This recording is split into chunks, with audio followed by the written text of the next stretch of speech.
Okay, I'm going to do a long one now. Take us into sort of a festive slant. The Promised Santa poem. 'Twas the morning before Christmas, and all through the house not a sound was stirring, except the cacophony of dry heaves and retching coming from Santa's bathroom. White-knuckle grip on an enamel sink, Santa cast a bleary eye over his reflected visage. Bloodshot eyes, deeply shadowed, nose and cheeks a ruddy network of lesions and burst capillaries, tribal markings of the ardent alcoholic. Beard a matted tangle, patchy, stained, and reeking of tobacco ash. Santa felt a tug of regret. He had been beautiful once. Hale, hearty, and strong as a polar bear. Oh, but the ladies used to love him, Santa.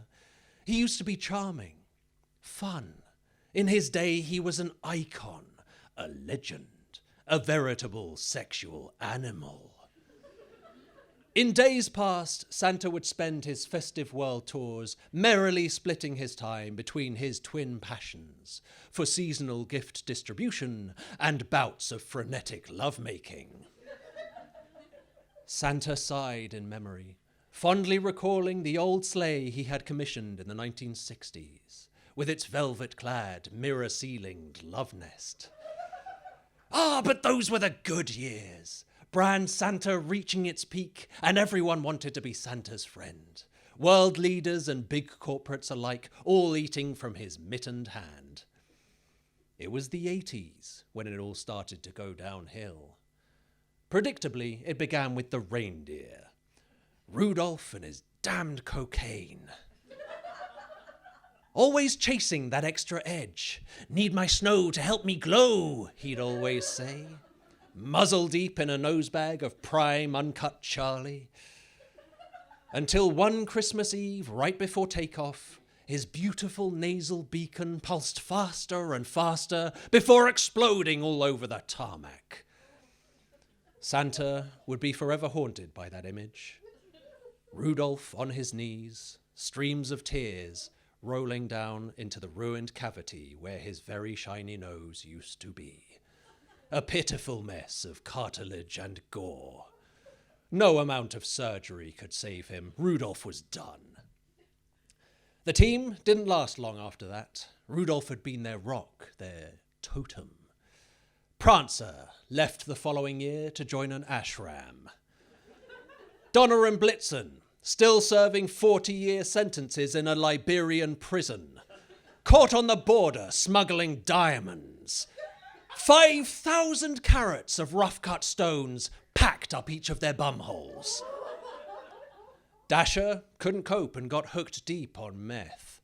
Last Santa heard he was turning tricks in some seedy bordello in Greenland, suffering any indignity just to get his hooves on another hit of that sweet, sweet crystal. Only Dancer made a decent go of it.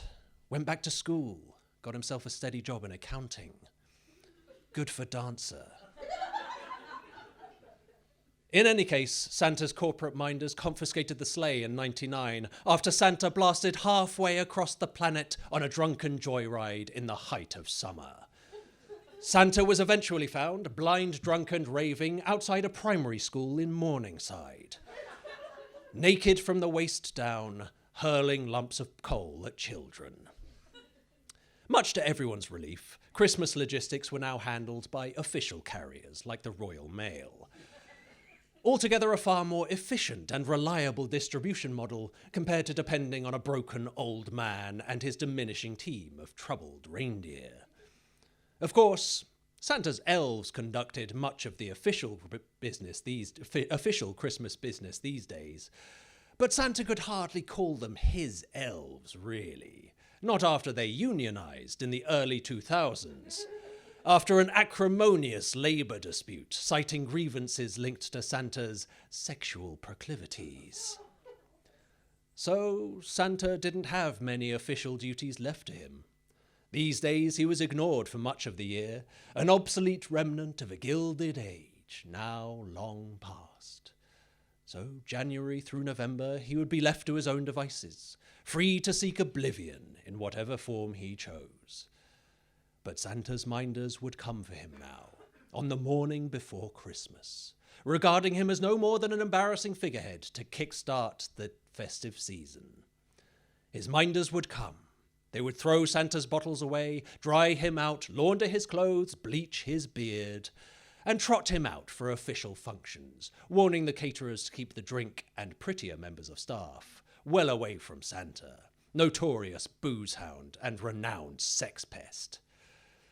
Santa wiped the vomit and spittle from his cracked lips and took in the reflection before him. Cheery red and white livery, doing nothing to mask the shame and regret hanging heavily on his frame.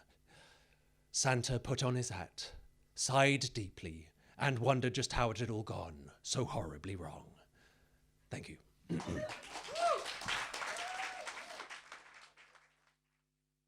Thank you so much for watching this video. If you enjoyed it, we'd appreciate it if you could hit the like button, if you could hit the subscribe button, and make sure to ring that bell icon so you don't miss any updates from us in the future.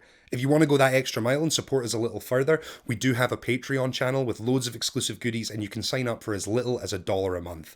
We appreciate your help, guys, and hopefully we'll see you again soon.